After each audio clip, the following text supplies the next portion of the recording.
Charazad, October 3rd, 1981.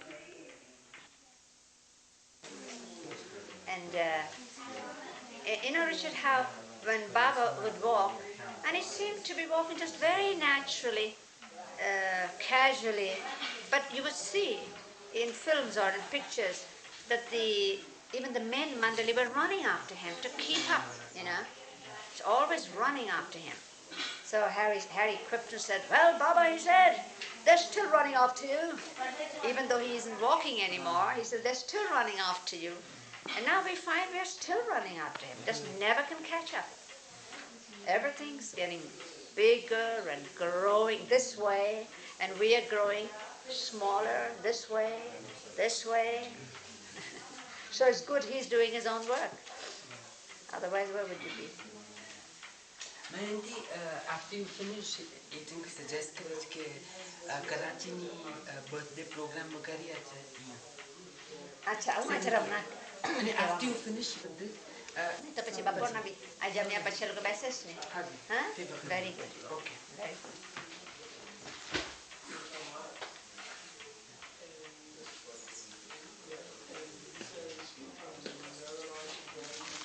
It's pretty. Oh, you have a good voice. This morning the subject of goodness seemed to come up. In levity, fun, a remark here would be heard about goodness. Somebody was remarking there, and I come and somebody says, "How are you?" I said, "I'm always a good girl." So goodness has always been before me since a child, I mean, goodness was a big thing to aspire to. And by our standards in those days, goodness meant you had to be thoroughly obedient to your parents. You had never to tell a lie. You must always own up whatever you had done. Or if you were caught red-handed, say, yes, I did it. And all these things, it was always something I knew was always out of my reach, but something I knew was very special and very big and things like that. And I remembered also how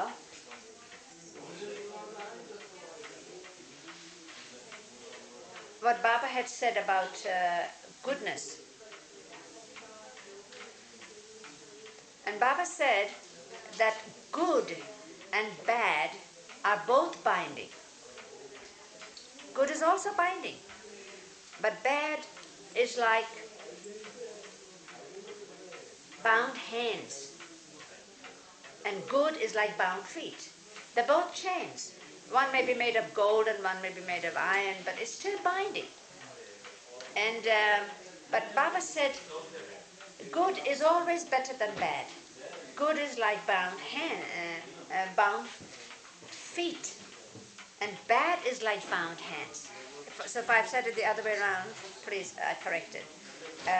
Bad is like bound hands, and good is like bound feet. So that your hands are free, and you can unbind the feet, fetters of the feet. Whereas if your hands are bound, you can't unbind it because you're... So I suddenly thought of how, during my life, these incidents and that we have witnessed, is that how goodness can also come in the way, can be an umbrella that blocks out the sun. It's goodness, but it can even keep you away from godness, from God. And I remember there's a film actress of the old times. Her name was Kajjan. Beautiful. Mara still talks about her grace, her beauty, her acting, and there were a number of films that Baba had seen of her. She was in Laila Majnu, she was in Shireen Farhad, those beautiful Indian films of the old days. And one day, Baba had a letter written to her asking her to come and see him. And he knew also how much it would mean for Mara, because she has been a favorite actress and in very good films. And the lady, Kajjan, had to refuse this invitation from God, because she was a very religious and pious person as well. And the time Baba had given her, the date Baba had given her to come to him, was the time when the Orthodox prayers had to be said. It was a period of prayer, week. That week was of prayers. So she couldn't keep her appointment with God because she had to pray to God. It was her goodness, but it kept her away from God in the physical form. And I think I'd once told you about how when we were in Satara, we came in contact with the missionaries there. The Western missionaries who you find in many cities in India, and they do very good work. They are really very good people. But it's very difficult for them to understand about God in any other form but Jesus Christ. And it's always so much a block with them that you find it very difficult to even approach, or because they deserve to know Jesus Christ is here again, but they cannot not only accept it, but they cannot even look at it. So when we were in Satara, there was this very lovely missionary group, and they did a lot of good works, and with the lepers, with the hospitals, and Baba had allowed Dr. Donkin and Dr. Goher to go and help them at times of epidemics when they needed doctors to help them give injections and inoculations, and so they were on good friendship, and the missionaries liked Baba people, but they prayed for us. They prayed for us because how could we do that, you see? And they prayed for us because we were going wayward. So Dr. Donkin once sent them, along with a reply letter, a saying of Baba, a card, which made it very clear that Baba, with all authority, says, "I am God." And that upset them very much. They were not only prayed for us, but it upset them very much. Now, at that time, what had happened was that it was nearing Christmas time, and they also had, among the other good works, was looking after the children of the lepers. And it was fine people, fine work. And Baba expressed a wish at that time to go here to send some 100 or 300 rupees to them for the children, for these little children. And it was returned. It was not accepted. It was returned because of this, that Baba was claiming to be God, and what is this? So as a gesture of that non-acceptance, they sent back the money. It was not meant for them, it was for the children. They sent back the money to go here. And it made me angry. And I found when I was angry, I could write well. So I wrote a reply for Goher, had her sign it, but I wrote back. And after that letter, I have the copy of the letter here, which Bill will read out for us. And after this letter, they accepted the money. They wrote very humbly and accepted the money. And while they would not think of recognizing Baba as God, when he was, they could see him walking about, and because he would pass the place. In Satara, the roads are so constructed, it is very easy to find your road, to find your way home, and to cross other people's homes whom you know. So at that time, they couldn't accept him. But after the accident, when Baba's body was battered,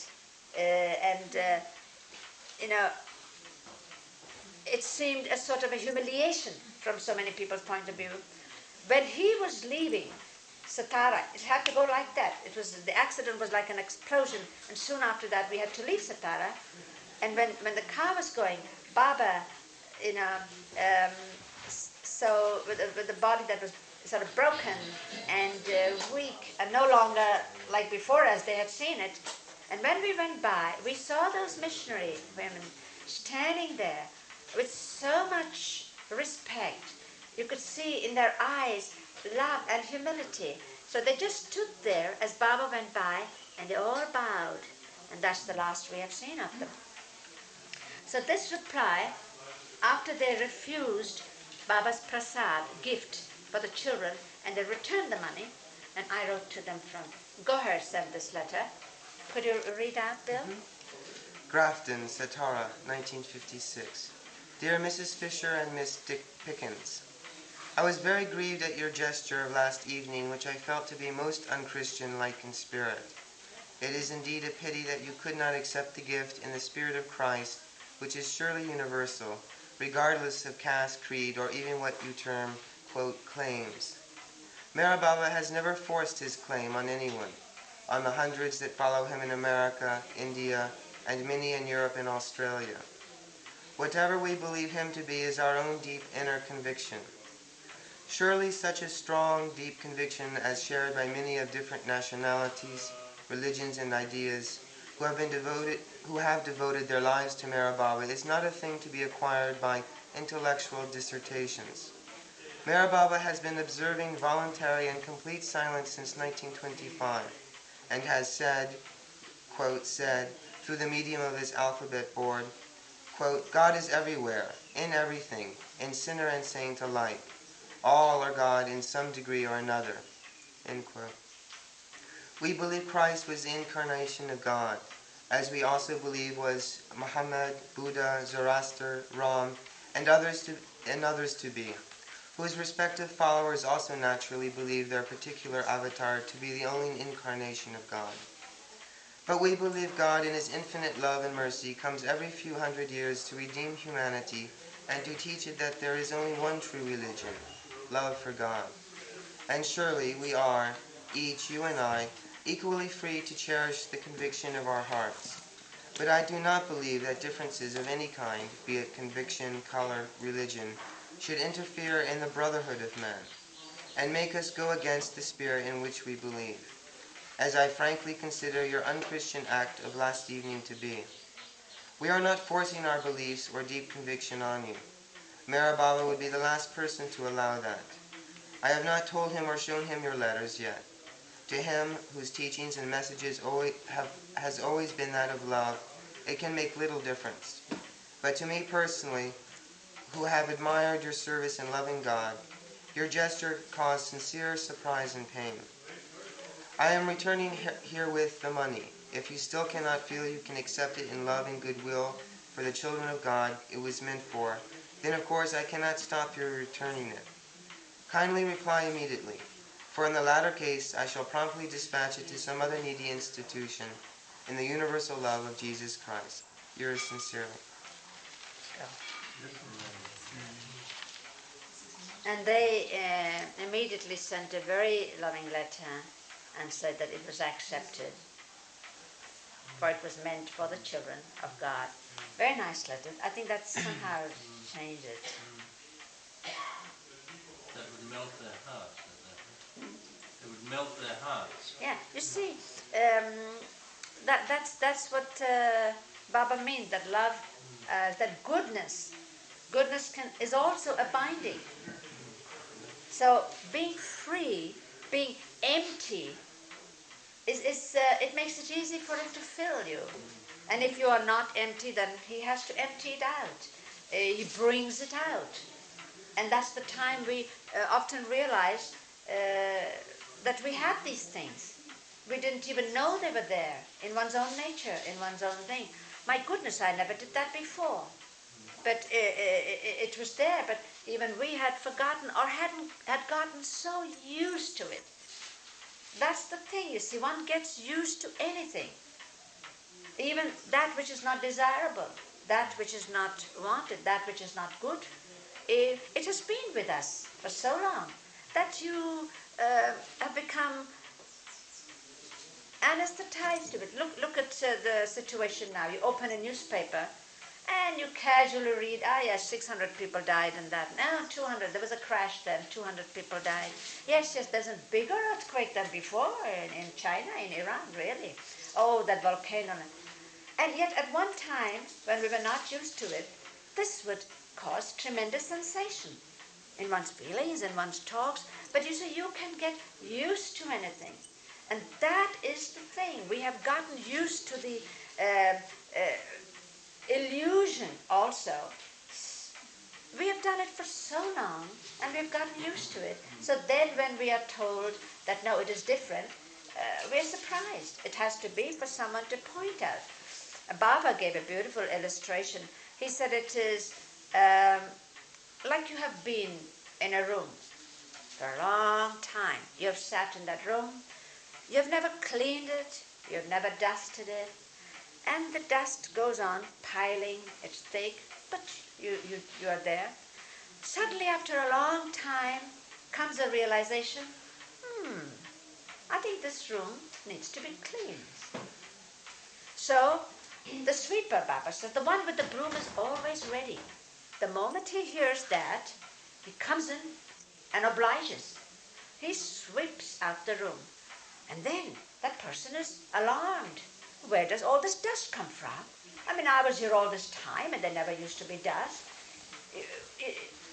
I mean, where does it come? Perhaps it was better as it was. But because when he sweeps, the dust rises, is the time you're aware that there is dust. And also more so when the light comes in. Have you seen when the sun's ray comes in, the slightest dust is visible? When he comes in, his love comes in as light. And he comes with that broom and scours the place. At that time it is painful. It's painful and you wonder. Like I've heard those who have lived with Baba among the Western disciples. But I never used to do that in the world. I never got angry like that when I was out there. Oh, I never did that. And, you know, they used to say I was the most calm and placid person. Why am I so upset and sensitive? But that was because you had become inured to it and didn't know it was there. So when you ask him to sweep, or when he, because of his love for you, comes in, all these things come out. And that is when you see it, but it's always good. When you have given yourself to Baba, no matter what happens to you in one's life, the difficulties or whatever, there always is a reason. And the reason is good. The reason is that he's cleaning out. It's a lot of job for him. We don't always make it easy for him to clean out. We struggle. But if we can relax, like someone who saves someone from drowning, if you're relaxed, it's much easier for him. But if we struggle, then sometimes he have to bonk you on the head so that you can be as he would want to bring you out. And another illustration Baba gave was when sugar cane juice, or when you're making sugar syrup, you put sugar and water in the big cauldron, we've seen it, and then it keeps boiling and boiling and boiling.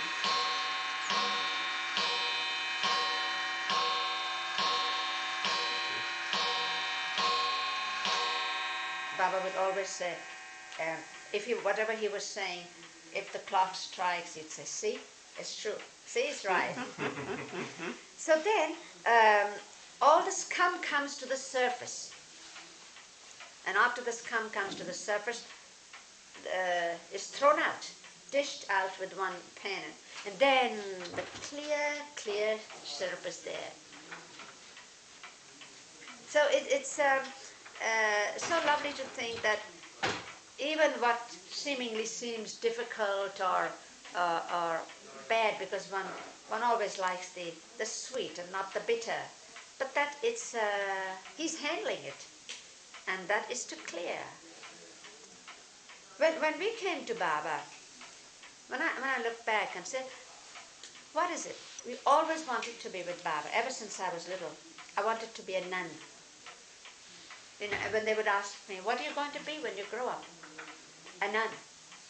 A Catholic nun? No, a real nun.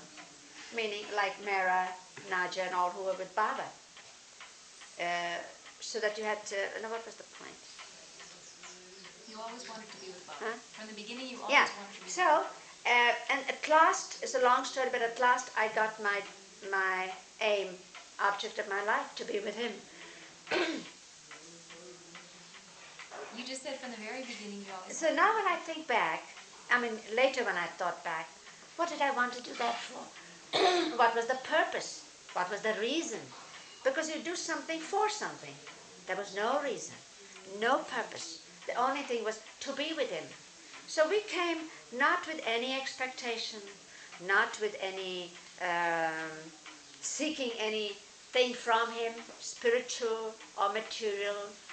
We or God realization or experience or anything. We were crude, material, spiritually perhaps, but we came empty.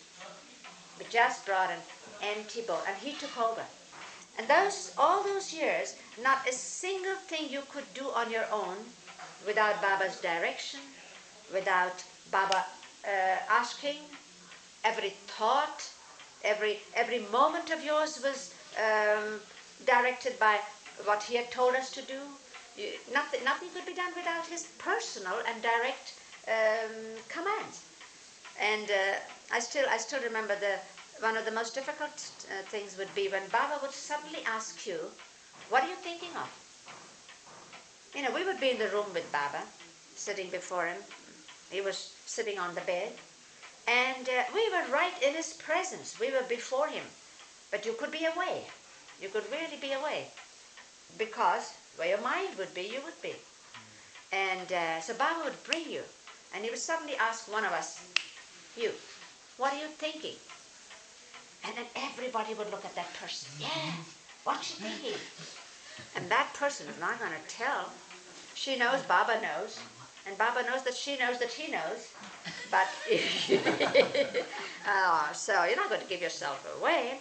So usually the answer would be, "Oh, nothing, Baba, nothing important, nothing that."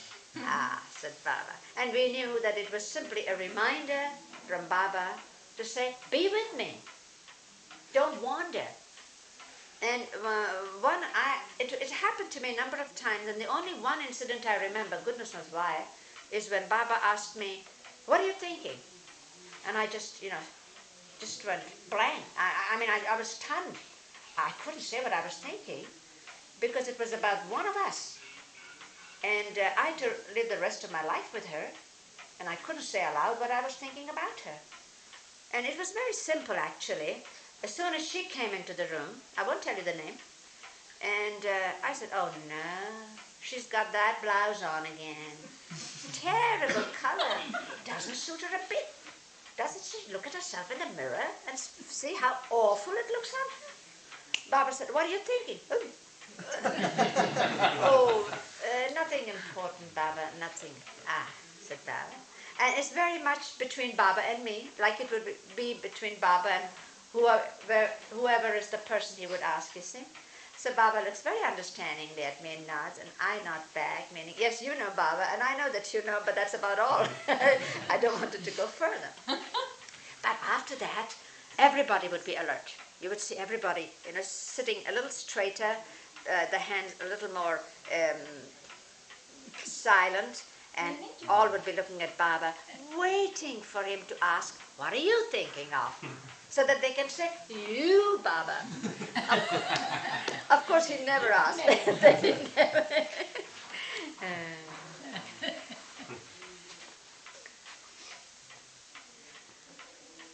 You see, also Baba would keep us so occupied. That was our meditation.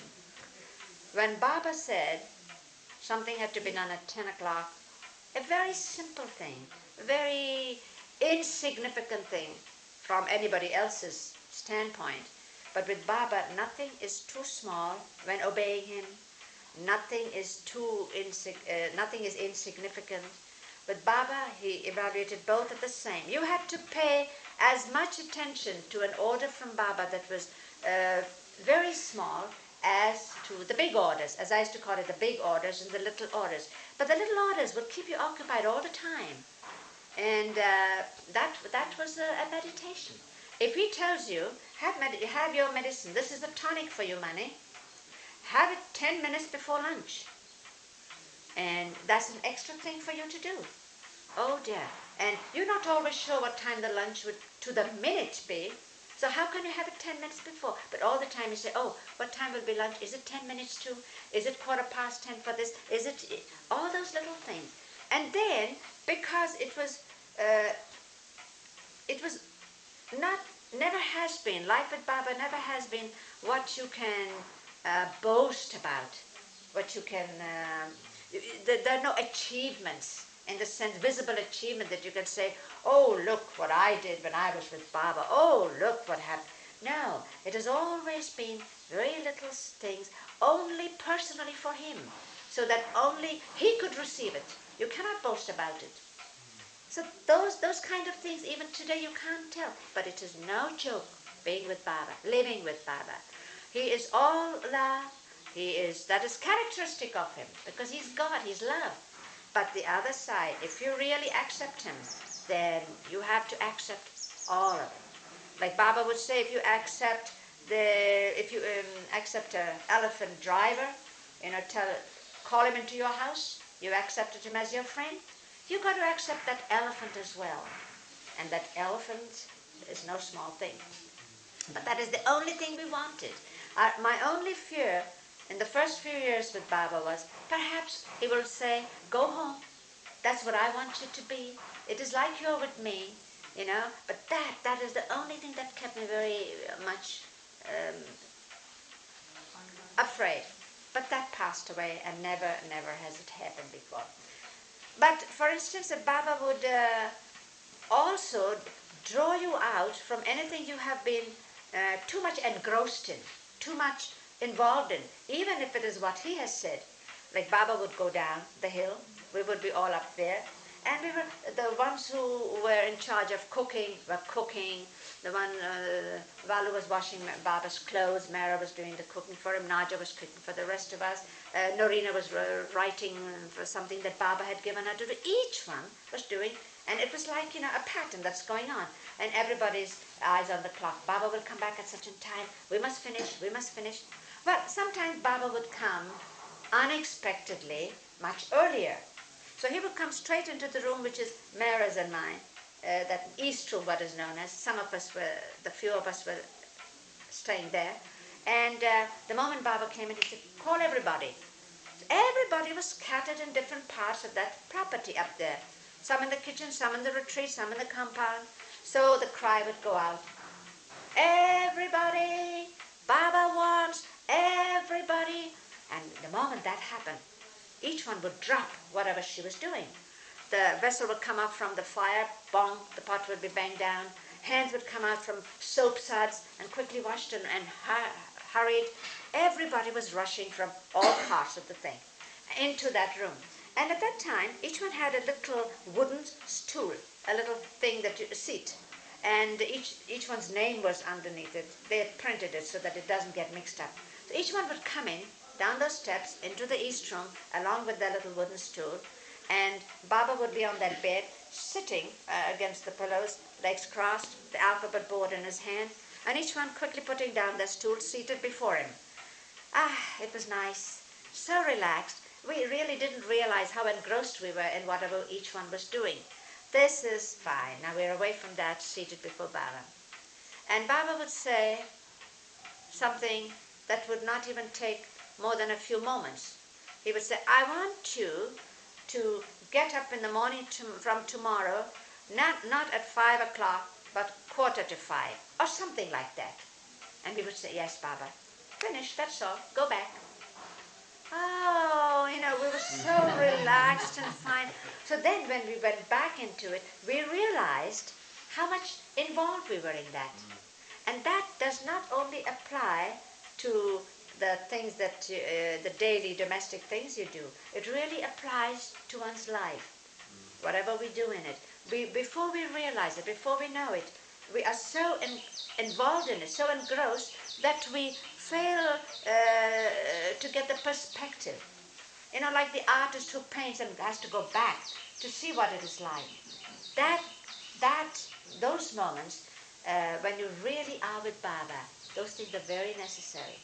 Then, when you go in again, That goes on as differently. Or, for instance, Baba would tell you to do things that you liked also, but not when you liked doing it. Like we were in Guru Prasad in Pune, and Baba would say to Annavas, look up in the papers. Any good film? Take the women to a cinema. And poor Annavas, it was like a job. Oh, get all the papers. Who's got all the papers? And I'd grow cinema. Oh no, I haven't finished the family lecture. I have to do the third draft. And everybody was thinking like that about their work, obviously, because nobody was looking happy about it. But once you got into it for Baba, it's amazing, because you did it for Baba, and then you got dressed and you were ready to go. You really enjoyed it. The same with games. When we were up in Mehrabad on the hill, and we were a lot of women at that time, Westerners and Easterners, and Baba would suddenly say, let's have a game, you know. Either it was badminton or cricket or something, and you weren't feeling like a game. Just like when you're not feeling like a joke when Baba says, tell me a joke, I want a joke. So this game would be, so we would get into it. All right, once we got into this game, we were quite happy, enjoying it. And we would be so involved, so engrossed in the game, that we would forget everything. And we were arguing, and we were shouting, and we were saying, you cheated and I didn't cheat. Yes, I saw you throw that ball, I didn't ask so. And a lot of women going quack, quack, quack, quack, quack at the same time, you can imagine. And through that commotion would come the sound of Baba's clap, which would penetrate any kind of noise, any commotion, any sound. This is not Baba's, and nobody has been able to clap like Baba, naturally. Anyway, that sound would go, and we would stop, almost like frozen in whatever word or action we were doing. And surprise, it's like we were brought to suddenly. We turn around and look at Baba, and Baba would say, enough, the game is over. And because he said it, the game would so truly be over that not only were we not playing it anymore, we were not thinking it anymore. The game had not been completely over. And that is what Baba would also say when two people had differences. You see, that is something that by Baba's grace one can do it, if one remembers it. For instance, like when two people would have a difference between themselves, and no matter how much you were determined, you would not show it and you would not bring it up before Baba. But Baba, he would of course draw it out of you. Even when you were sitting before him smiling, he'd suddenly say, what's the matter with you? Or something. You see, that would come up. And then after it was done, Baba would always end by saying, embrace each other and now forget it. The gesture he would use was, out of, that the thing must go out of your mind. And I still remember one incident, and it was over a very minor, insignificant thing as usual. And who were involved in it, pray? The princess and the countess. And what was the matter about? A box of shoe polish. And it was no small matter, though, for those living with Baba at the time, in those days, because you couldn't get a shoe polish box if you wanted it, if one was finished before time. I mean, there would be a note, what we call the bazaar chit, on which would be written down by the person who had been entrusted this work to go to each one, and what was needed in the kitchen, what was needed by anybody else. Candles were needed, okay, shoe polish was needed, the vegetables were needed, and it would go to Baba. Only after Baba had passed it, it would then be given to the bazaar man, Vishnu Master, the one who went and got the bazaar. So if a shoe polish is written 4 days after you've had one, or a week after you've had one, Baba would say, what is this? You don't think? I mean, you're just wasting things. So what had happened was that it's always a matter of natures. It's the natures that are not uniform naturally. But as Baba would say, it is not uniformity I want, it's unity. But there would be this shoe polish. Now one of the two will be very careful when using it, remove the silver foil very gently, take just a little bit of the shoe polish, put it on the shoe and rub till it shines. The other one, not used ever to doing such things maybe, just takes a blob of it, puts a little in, and leaves the shoe box open, which dries up the shoe polish, you see. So then it must have been done, but why is it that you do? And that is the incident that happened. And then when it was all over and Baba had it all cleared out, and he would have this come out before all of us. That so it also would help us. Oh, when my turn comes, I'm not going to do it. I'm just like this. And then Baba said, now stand up, both of you. And they both stood up. And Baba said, embrace. So difficult. At that time, you're feeling like anything but embracing each other. And all of us looking very silent, seriously looking at them. And Baba suddenly showing mock surprise on his face. What's this? I said embrace. And neither, it's as if the hands were laid, it couldn't lift it. I said embrace. So one of them lifts a hand. You could almost feel as if there's, lead at the end of it. Just lifts up a hand. And the other one flings out her arms at that gesture. And they both embrace. And then Baba said, remember, forget. It had to be wiped out. Sometimes when I think back, we were so many together, all thrown together. At least this is from the surface. We're each of us, the Westerners and the Easterners, very definite personalities. We have our likes and dislikes, our natures, all of them put together, and the whole thing running smoothly. Only a master conductor like Baba could ever do it. And that's what says when Baba says that it's not uniformity that I desire, but unity. And I said, that's right. I said to myself, supposing there was an orchestra, a symphony, supposing everybody played the cello, there would be no symphony. It has to be the different instruments, all timed differently and all playing different sounds. But it's the conductor who makes the harmony all come together. And amongst all that, there were also always the four-legged or the feathered inmates of the ashram. There would be the pets and all kinds of pets. It's amazing when I think back the kinds of pets Baba had, from birds and animals and a different kind, every variety I can think of. And in my diary of 1936, it says, every evening before Baba retires, he goes to each of the pets, whether they were the pens or the cages or to each one Baba would go. And they had his darshan, as it were, the last thing when they would go. And Elizabeth had some of the pets upstairs. The study hall, what is now known as the study hall, was the dormitories. The Eastern women in one side and the Western women on the other. No privacy whatsoever. There were beds close to each other with just a passage in between for a little table on which you would put a picture of Baba and a few things. And this side were the Eastern. And next to Elizabeth's bed, underneath, were the pets. Not only Kippy, the dog, but at one time she had even 2 little pigs. And all kinds. And they had no bathroom up there. They had to come down. Elizabeth had to come down, and she had a rather painful back, It would be painful for her to come down the stairs and up. I'm sure it must be, though she has never said it. But she would bring that little dog who was really, really very lucky. That her name was Kippy, because she has been a lot petted by Baba and Mera. So in the morning, come on now, Kippy dear, come on, take her around, Kippy, take her around. She would come down those steps and up.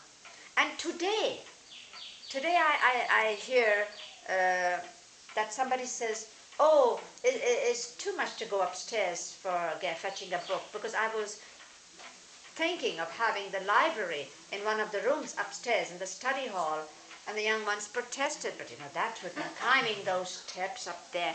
And I said, you kidding? Elizabeth, Noreen, all of them, they weren't young. They didn't even have a bathroom up there. I mean, they were living there. And anytime Baba called them, they'd come down, go back up again. And Baba could do that as many times as... And so then I said, Baba is like the landlady I'm going to tell you about. Has been like the landlady. This particular landlady, she had a lodging house, and in which she would accept some lodgers. And so one day when this lodger came, she showed him the room, and she said, well, now here's the room, and this is the bed, mind you, and here's a jug of hot water, and that's about all. And now, if there's anything else you need, just you tell me, and I'll show you how to do without it. And that's what Baba does, showing us how to do without things.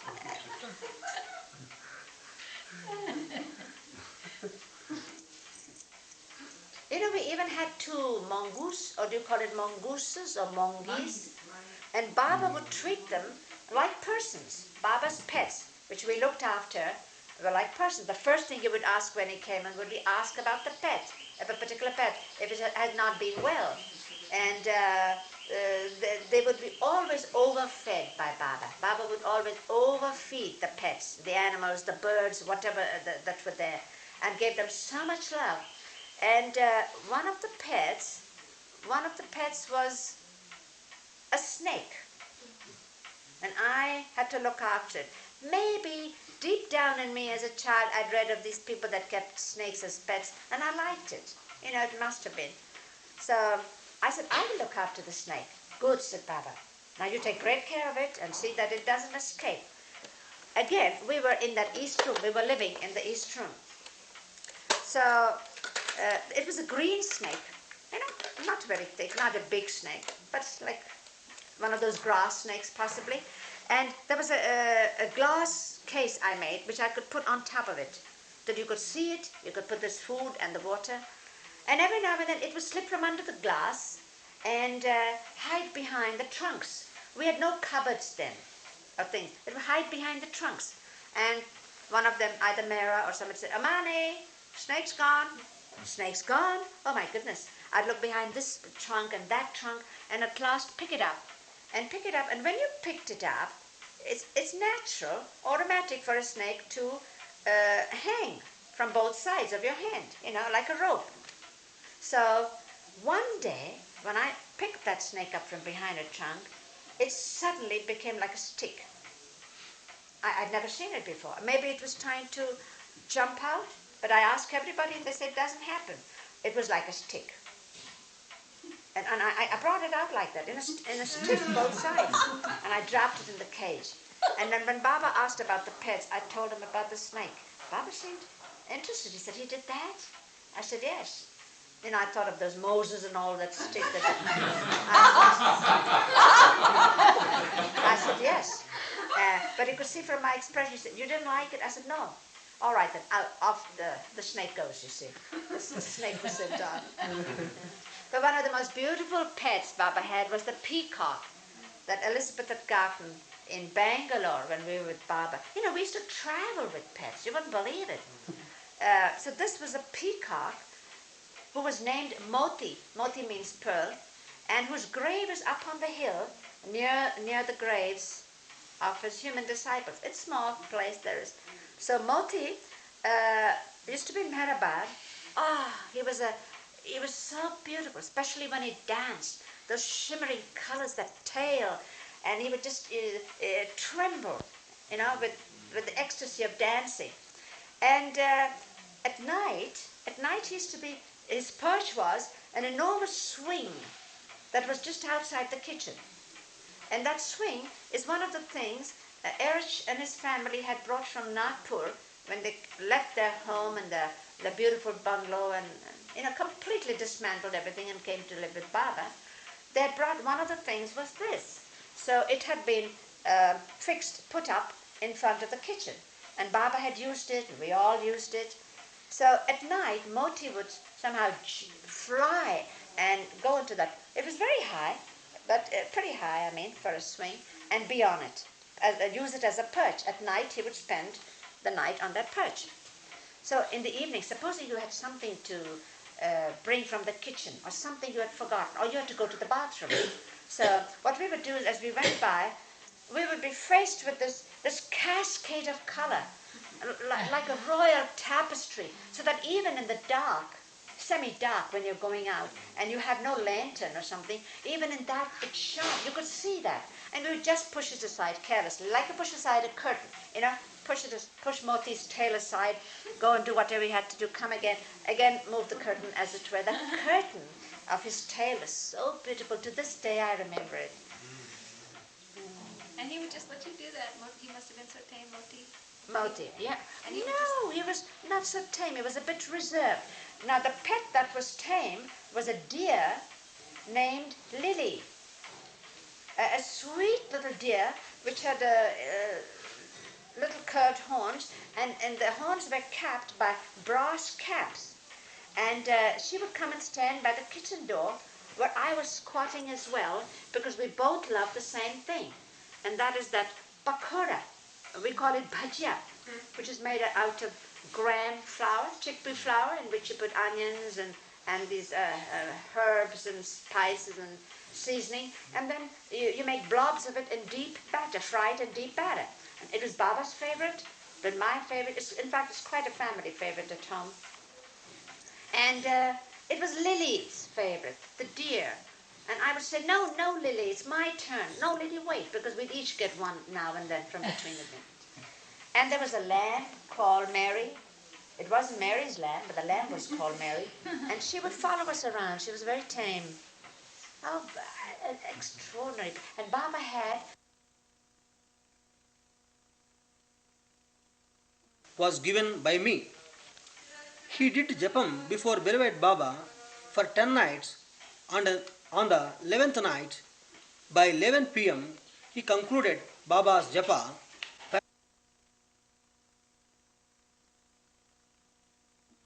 So you know what I told Rick Chapman? This time he came.